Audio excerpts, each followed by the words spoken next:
Hello, hello, hello, and welcome into Coach's Corner. I am your host, Lucas Kochevar, as always. I'm back with a new episode for the week. So, as I stated last week, going to the weekly format, try and get some better high content quality shows out. We're heading into football season, so we'll finally get to kind of shift our focus basically to more football until I guess MLB playoffs, until we get NBA started with the regular season there, or any other miscellaneous sports things like how the Blindside is not real, or how Wander Franco is a sicko. So, alleged sicko. So, we'll talk about all that stuff and more just weekly now on Wednesday nights or Thursday mornings, whenever you consume your daily podcast or weekly podcast. I'm here for you. So, without further ado, let's jump into the episode. Talk about some MLB baseball. That's right. We'll do the AFC tier that I promised last week. We'll do that in the back half of the show. But first things first, got to talk some baseball. I feel like we have to after, kind of we're in the stretch, the home stretch here. The August, September months are kind of when, teams have given up post-deadline. The teams, have tried to, make their moves that want to contend. They've bought in. And so you're kind of the horses are kind of separating. They're clearly the front runners. There's clearly some of the teams that are hanging to the back, and then there's those ones in the middle that are in purgatory that just didn't really do anything, like the Angels, who did things, but they are just massively dying and going to the back of the race. So we do have to start off, I feel like, going over the Orioles being the first in the AL. Obviously, they're big time story. The baby birds, if you want to call them that, the Orioles are finally arriving. A lot of their young prospects are up. Adley Rutschman is obviously, I've talked about him multiple times, being a fantastic catcher.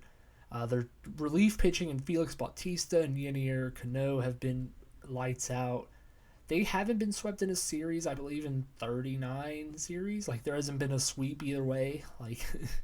They haven't been swept, and I don't know if they've swept anyone, but either way, they're winning series, or they're competing at least to get one of those games. And it's frankly just, I won't say it's shocking, but it's a testament to a lot of those young guys, their development, to be a team that is in front of the AL right now. It's truly remarkable to see a team like this perform at this level. It just is. And then, the Texas Rangers, who have obviously performed way better than expectations had them, just because they've been buying players, they've been going after guys, but it's just never clicked. And Jacob deGrom went down early, and they could have folded then, but their offense kept them in it. Adolis Garcia is fantastic. Corey Seager's been on an absolute tear since he returned from injury early in the year, and they bought pitching at the deadline. They're one of those teams that went after it with Max Scherzer, Jordan Montgomery, a couple of the names that they traded for. And here they are. Then the Tampa Bay Rays, they're also fighting there. But like I mentioned, Wander Franco is a alleged sicko, that he might like some underage people. And that is a tough scene for the Rays, who have only opened their checkbooks to one player ever, and that is Wander Franco. But the Rays are kind of treading water because Shane McClanahan also went down with the Tommy John, so he'll be out next year as well. So that's kind of tough for the Tampa Bay Rays, who finally seemed like they were kind of, I don't say putting it together, but they finally felt like a team that could compete for a World Series. But now, the Orioles are ascending fast. The team I'm hovering over, the Blue Jays, are here. The Boston Red Sox have been pretty good the back half of this year. Then the Yankees are Yankees, but they're 60-60, respectable. Then below the Rays, you have the Astros, who are, I won't say that they're coasting, but it feels like a team that's content with how their life has been in the playoffs, or leading up to the playoffs. And this year they're kind of just we'll wait till then. We'll wait till it gets serious to really put our cards on the table and really become that team. And I mean, you have teams like the Rangers, who are working so hard to keep this lead and to, keep this momentum going. They don't want to gas out, but, a first-time team, that's first season success, once they get to the postseason, normally is when they run into those teams that have been there, and that's when they crumble. Like, I think about the first year of the Braves, they went up against the Dodgers, and, Braves had the Acuna Grand Slam. That was one of the best moments in, I think, Braves' recent history. But they still ended up losing that series, and the Dodgers won just because Dodgers have been there. So then you have the Mariners, the Blue Jays, who are also good. I forgot about them, but Blue Jays have been consistent, probably a wild card team. The Mariners, who've been on an absolute tear. They've started off pretty horrible. Their strikeout rate was astronomical, but they've kind of reeled it in and kind of gotten back to the level to like being a good team again, and they're surging, trying to keep up, be above the Red Sox for the wild card spot. And the Twins are down here. They're going to make the playoffs. You see their probability here is 89.2. That's because they're in the Central, and the Central is so god-awful. It just is. It's just a terrible division. But nonetheless, they're here. So the Twins will probably make the playoffs and probably lose in the first round like they love to do. And then, you can kind of see the rest of these middling teams: the Yankees, Angels, Guardians, then Tigers, White Sox, Royals. All really bad teams. We don't have to talk about them any more than we have to. So then we scoot on over to the NL, and top two are pretty locked in. I don't think that's any debate. The Braves having one of the best offensive seasons in history, not even recent history, but history. It's just the starting pitching has been inconsistent. A lot of guys like that you want to see have better outings, just play better. Like Bryce Elder, who was an all-star, kind of I won't say fluky all-star, but definitely unconventional all-star, kind of came back down to earth. But then he had a good start yesterday. Charlie Morton's on the bump tonight. He had a good start of shutout baseball. So, you need those guys to get going. And if they want to, compete against the rest of the league, they want those guys at their maximum ability. So, Braves obviously way out in front. And the Dodgers. Dodgers have just as worthy MVP candidate in Freddie Freeman, who's having an unbelievable year. It just ages like wine. It's unbelievable. But they're on an incredible tear. 9-game win streak, as you can see here. And then it kind of falls off after that, which, is kind of the story of the National League the past couple of years. It's just like the top two and then the rest. But, you have the Brewers, you have the Phillies, who are both the same record. Giants are in that mix. The Marlins are in that mix. These are all just teams that are they were teams that started out hot, were really good, and just fell off a cliff, really. Not fell off a cliff, but it just fell off to where they weren't performing at the level they were obviously early in the season. Because once again, I'm pointing a lot out to the streak, like the streak column over here. Braves won 2 in a row, Dodgers won 9 in a row. Then we get to this stretch where the Brewers have lost 1 in a row, Phillies lost 3, Giants lost, Marlins lost, Cubs lost 2, Reds lost. A bunch of guys just losing games. And you can look over here: 6-4, 6-4, 3-7 for the Giants, 5-5, 5-5, 3-7. Like those are these teams after the Dodgers and Braves. Really, they're just inconsistent. Have had their moments of excitement, like the Reds with Ellie De La Cruz. I've talked about him. The Giants went on a big win streak. I think a double-digit win streak early in the season. And here they are now. They're just, good teams. Likely going to make the playoff as a wild card contender or something like that. But in the grand scheme of things, we know where they stand as a likely contender. Now, once again, anyone can get hot. That's kind of been the story of the NL side of it. When the Nationals won the World Series, when the Braves won the World Series, and then, let's see, you had what was it, last year with the Phillies and the Padres. Both of them were wild card teams in the NLCS, and then the Phillies were hot and got to the World Series. So anything can happen, but the top two are just clearly better baseball teams. But once again, like I said, anyone can get hot. So that's the baseball recap, really. I wanted to talk about that, just start off the show here, because we haven't talked baseball in a while, a couple weeks. Just let the monster of a season keep going, kind of see where we stand, and this is where we stand. So moving on over, we've got the AFC tier, and last week we did the NFC.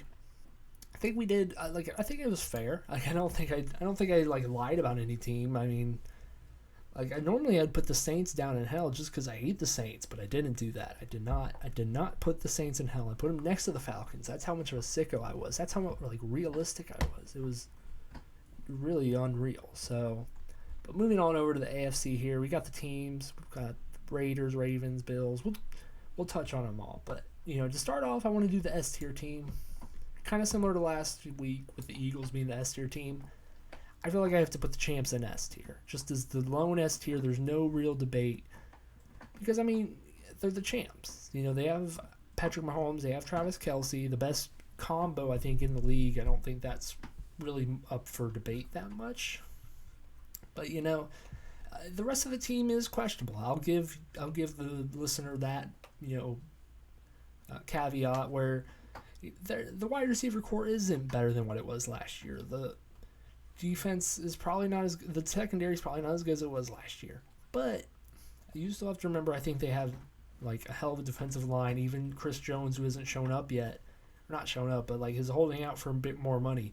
Outside of him, they still have a really productive defensive line. Now, it's not full of names that you would know, but there's still a number of really solid players that I like on there. That signed Charles Onuhimu, I believe his name is. He signed him from the Texans because, like, you won't hear about a Texans player, but they signed him, and I think he was a good bargain bin deal that can make an impact. Nick Bolton at linebacker. They have L'Jarius Sneed still at corner. So their defense is still pretty good, I think, like relatively above average, around the middle of the road, but above average still. Then you have their, like I said, the offense has Patrick Mahomes, please help us, and Travis Kelce, please help us. The rest of that is like fine. The offensive line is terrific. That's another thing you have to remember. The offensive line is one of the best in the league, clearly, and so a lot of teams don't have that benefit. They might have better skilled positions, but like I said, once you have Patrick Mahomes, you can kind of just figure out the skilled positions. And Andy Reid. I didn't even mention Andy Reid, one of the best coaches of all time. So Chiefs clear A or S tier. Then we get to the A tier, and I think that's where the Bengals belong.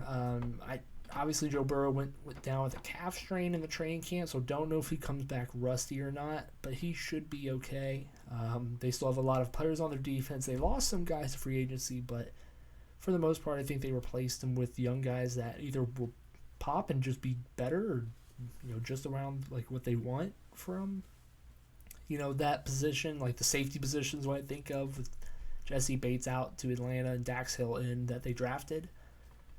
But it's one of those they just have to figure it out as they go, and I think they will. And then, like I said, on offense, Joe Burrow, Jamar Chase, T. Higgins, Tyler Boyd. It doesn't get much better than that as like a quarterback and 3 receivers. And I do think they also plug some holes by getting Orlando Brown on the offensive line, and some guys are just going to be healthier, like just healthier this year. So I like the Bengals to maybe compete for a Super Bowl berth once again. Then, oh man, A tier is tough, but I'm going to put the Bills in A tier just based off of, once again, Josh Allen is the guy. And he elevates his talent. Stephon Diggs is there despite contract stuff. Their offensive line should be better, I think. Their defense should be pretty solid. Sean McDermott's taking over the play calling duties once again. And a lot of them, I think, they're just healthier. I think that was an issue down the stretch last season, that they were just unhealthy. So that was tough for them, but they should be better there. And Josh Allen, once again. The quarterback means a lot, and I think that the Bills have one of the best. Then another A-tier team. Man, it's tough, but I'm going to put the Jets in A-tier. And hear me out. I do think that the offensive line will be an issue. But I do think Aaron Rodgers elevates that receiving core that much. I think their offense will just look so much better if... they were a 7-win team last season, and their quarterback was Zach Wilson, who's arguably one of the worst quarterbacks we've ever seen in the modern era. So if they go from that to Aaron Rodgers, I think is a clear upgrade. Their defense should still be spectacular. I think that they do have Super Bowl contending potential, and I'm curious to see whether or not, what role Brees Hall plays. I'm just very curious to see how they figure out that backfield, who is also, once again, one of the better probably backfields in the league.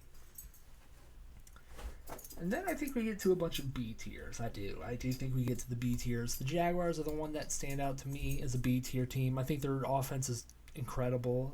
One of the better wide receiver cores in the league. Calvin Ridley coming in.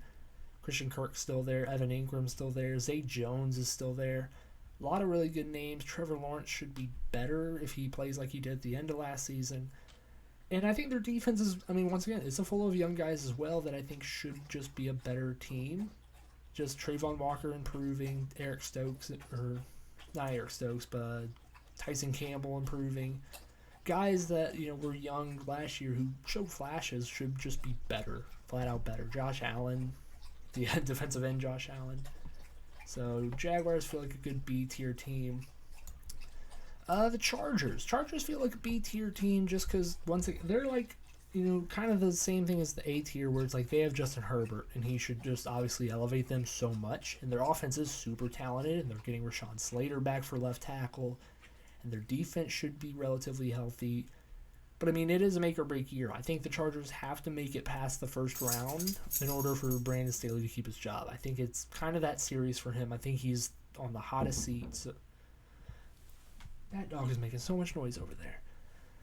And I do think that the Chargers just have to, kind of figure out what their identity is early, figure out where, what's their strength, and just play to it. Because I think they try and get, I don't say too cutesy, but they try and just become like a generalized team that doesn't necessarily consider themselves like a pass heavy or, run heavy or defensive first. Like they kind of just try and mix all of that. And it's a good concept, but I think in the end you have to commit to one or the other. And I think being a passing offense is what they have to commit to since they have Justin Herbert. And I like what they did in the draft getting Quentin Johnston if they really do want to like solidify that personality as a pass happy team.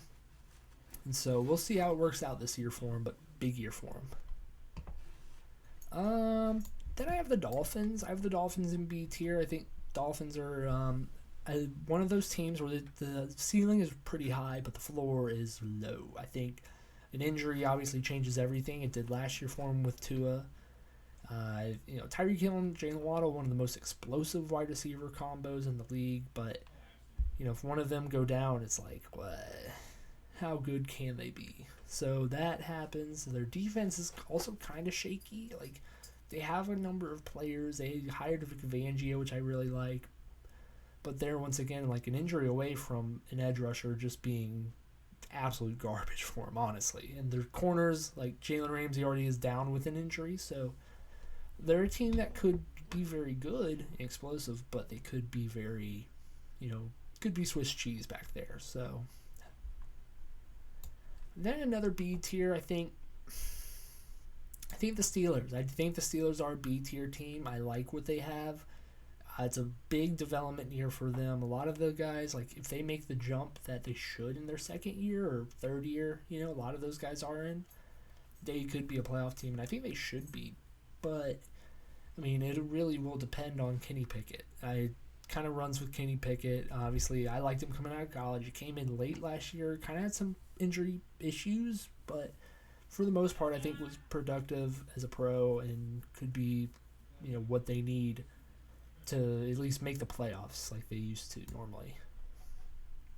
Then I have the Ravens in B tier as well. I think the Ravens are, I think the Ravens are a talented team where I think, hold on. I think that, it's one of those Ravens I think could be a good team, a playoff team. They're well coached. They have, John Harbaugh's been there. They brought in Todd Monken from Georgia, who's a really good offensive coordinator. They have the talent now, feels like, with Mark Andrews. What's his name? Oh, I'm trying to think of it. Mark Andrews, Odell Beckham, Zay Flowers, all those type of guys. They have them, but, will they use them correctly? And, will they just be a productive team? I don't know. We'll see, but I like what the Ravens have cooking. Then C tier, because I think this is where it kind of changes, where it's teams that, like, you don't know and you don't want to, like, be mean to these teams, but I think it's one of those like they can make the playoffs, but I don't think they will. And I think it's harder for these teams than B tier. Like, they have to overcome some odds. And I think the Browns are right on that edge with B and C, where I think they are a really good team. I think they have playoff potential. They have a bunch of names I like. But will Deshaun Watson put it together? Will he come back and be the guy that we remember before all the nasty stuff? Can Amari Cooper ascend and not, be injured? Can Myles Garrett keep his momentum going? Nick Chubb running the ball? Like, a number of guys. Like, you just name out guys, they have a ton of them. But can they kind of reach that level they should be at? And will the coaching allow that as well? So I do like the Browns here in C tier. Another team I like is the Broncos in C tier because, they're another team. They have a number of guys. I don't love some of their positions. Feel like they're either really good or really weak. Like Patrick Surtain at cornerback feels really good, but then I couldn't name you their defensive tackle. They brought in Sean Payton, who has had a lot of regular season success. I'll say that. He's kind of riding the one Super Bowl he has. He, very much riding the coattails of that, but he has made the playoffs multiple times. Has lost in bad ways, but still.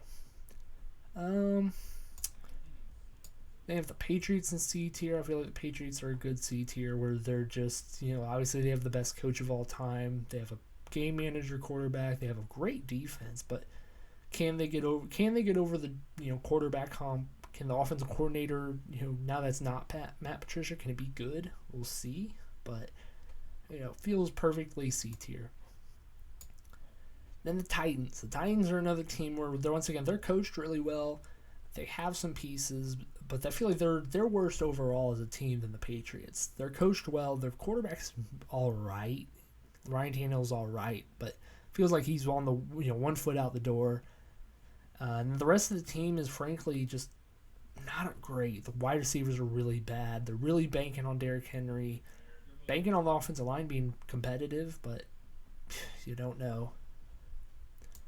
I just don't love I don't love what the Titans have cooking. And then we go to hell. This is the worst of the worst, the rebuilding teams. I think the Colts are there. Obviously, they are a team that should be better than what they are, but they're not. It's one of those, they're just rebuilding with a rookie quarterback, and that's fine. That's totally fine. Texans, same thing. They have a rookie quarterback. They want to develop him. They're going to have to go through some bad times with him at the helm, and they're not helping him much with a lot of what they have. Laramie Tunsil's a good left tackle, obviously one of the best in the league, but what they really have is just mediocre outside of that. And then the Raiders, who I think could be the worst team in the league this year. I think they're kind of hoping that way, so that way they don't have to have Jimmy Garoppolo at quarterback, but for next year. But right now they do have Jimmy Garoppolo. Josh McDaniels, I think, is one of the worst coaches in the league, and yeah, I just don't believe what the Raiders are doing. I don't like it. I don't love it. I don't know what they can do to possibly redeem themselves. So this is the tier for you. This is how it is. This is how I think the AFC lines up. And let me know what you think. If you have any thoughts, leave them in the comments or something. But I think that's going to do it for me. I think I don't have any big headlines to really talk about. That I kind of touched on some of them as we went along. Obviously, the preseason's happening. People are overreacting about quarterbacks. It's always the most fun thing in the world. We're going to see hopefully some more starters play this week than last week. But yeah, that being said, make sure you like, share, subscribe, rate the video very highly. The podcast, check it all out. Share it with the family. Share it with the friends. All the good things. And until next time, I'm your host, Luke Koch.